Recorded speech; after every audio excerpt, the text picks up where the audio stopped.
Hello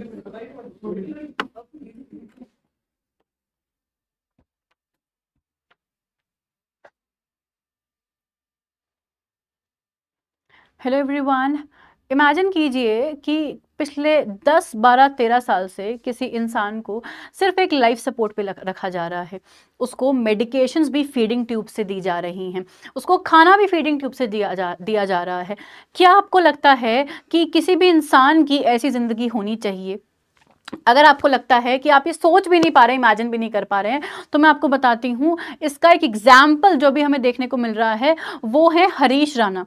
ये नाम आपने अभी इन दोनों काफ़ी चर्चा में सुना होगा, नहीं सुना तो आपको बताती हूँ कि Harish Rana was a 23-year-old boy जिनकी अपने पीजी के 4th फ्लोर से गिर के ब्रेन में काफ़ी ट्रॉमेटिक इंजरी हो गई थी।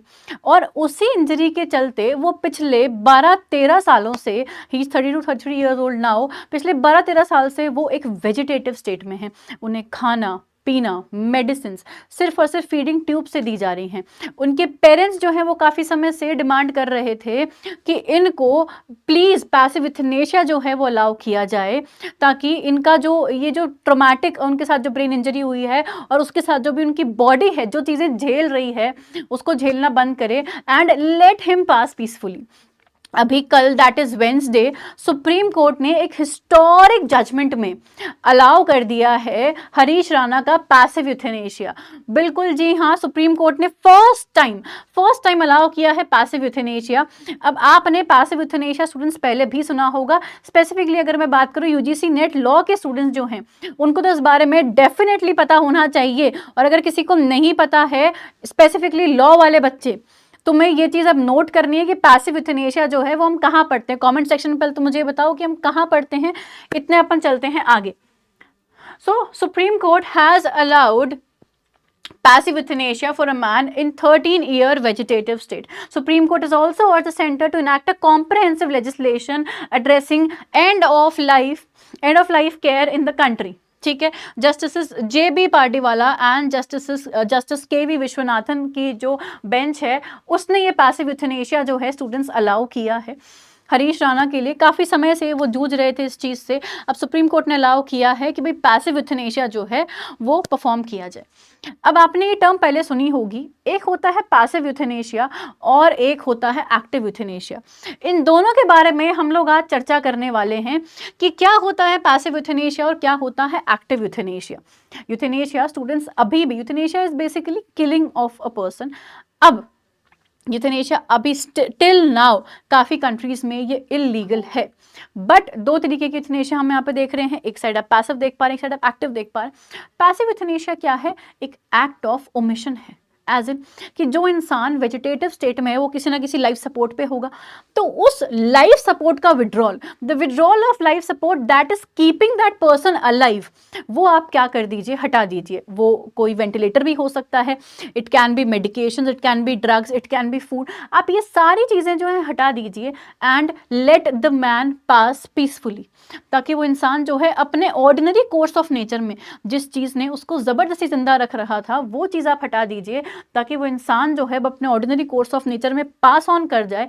उसे हम कहते हैं passive euthanasia. Where as active euthanasia, जो कि इंडिया में अभी तक भी लीगलाइज्ड नहीं है, एक्टिव यूथनेशिया जो है वो क्या होता है? एक एक्ट ऑफ कमीशन है कि आप क्या कर रहे हैं, डेथ इंड्यूस कर रहे हैं, medications, drugs, it can be anything. ठीक है, सो पैसिव यूथनेशिया जो है उसको जो है सुप्रीम कोर्ट ने अलाउ किया है। इससे पहले भी अगर हम देखें कि जो पैसिव यूथनेशिया है इसकी रिगार्डिंग गाइडलाइंस आई थी। नाउ बिफोर मूविंग ऑन, ये जो पैसिव यूथनेशिया मैं आपको बताऊं, हम पढ़ते बेसिकली यहाँ पे आप क्या कर रहे हैं, let the man pass peacefully, इसका मतलब आप उसे क्या कर रहे हैं, राइट टू डाई दे रहे हैं। तो क्या ये राइट टू डाई हमारे संविधान में कहीं दे रखा है क्या? जी हाँ, बिल्कुल। हमारा जो आर्टिकल नंबर 21 है, अनुच्छेद 21 जो है, जो हमारे संवैधानिक प्रावधान है, उसका अनुच्छेद 21 जो बात करता है राइट टू लाइफ की, राइट टू लाइफ की ये बात कर रहा है। तो आर्टिकल नंबर 21 में ही ऐसे काफ़ी केसेस आए कि क्या इस राइट टू लाइफ में right to live with dignity के साथ साथ क्या right to die with dignity भी है? तो does it include right to dignity as well? Supreme Court ने इस केस में नोट किया है कि जो फोर्स्ड वेजिटेटिव स्टेट है ये वायलेट करता है ह्यूमन डिग्निटी को, और इसीलिए जो पैसिव यूथनेशिया जो है वो अलाउ किया जाना चाहिए। है ना? हमारे पास पहले 2 और लैंडमार्क केस लॉज़ हैं, Aruna Ramachandra Shanbaug versus Union of India 2011, जिसमें जो अरुणा शॉनबॉर्ग जो थी, वो एक नर्स थी एक हॉस्पिटल में, उनके साथ ब्रूटली रेप किया गया था और उस रेप के कारण, इतना ब्रूटल रेप था वो कि she was in a persistent vegetative state, और उनके जो फ्रेंड्स एंड रिलेटिव्स उनके, they also died in the course of time, है ना? उनके जो हॉस्पिटल स्टाफ था, उनके जो फ्रेंड्स थे, वो उनकी देख-रेख कर रहे थे, और फिर सुप्रीम कोर्ट में रिट पिटिशन लगाई गई थी इनके पैसिव यूथनेशिया के लिए। तो पैसिव यूथनेशिया पे गाइडलाइंस जो है फर्स्ट टाइम हमारे इस केस में दी गई थी। ठीक है, 2011 के केस में काफी बार आपसे एग्जामिनेशन में पूछा जाता है। ठीक है, फिर आता है हमारा common cause versus Union of India 2018 का केस लॉ। ठीक है, ये क्या बात करता है, इसने ये बोला specifically this 2018 case recognized that yes, right to life also includes right to die with dignity। और उसके बाद अब आप ये हरीश राणा का जो केस देख रहे हैं, जहां पे अलाउ किया गया है सुप्रीम कोर्ट के द्वारा फर्स्ट टाइम पैसिव यूथनेशिया।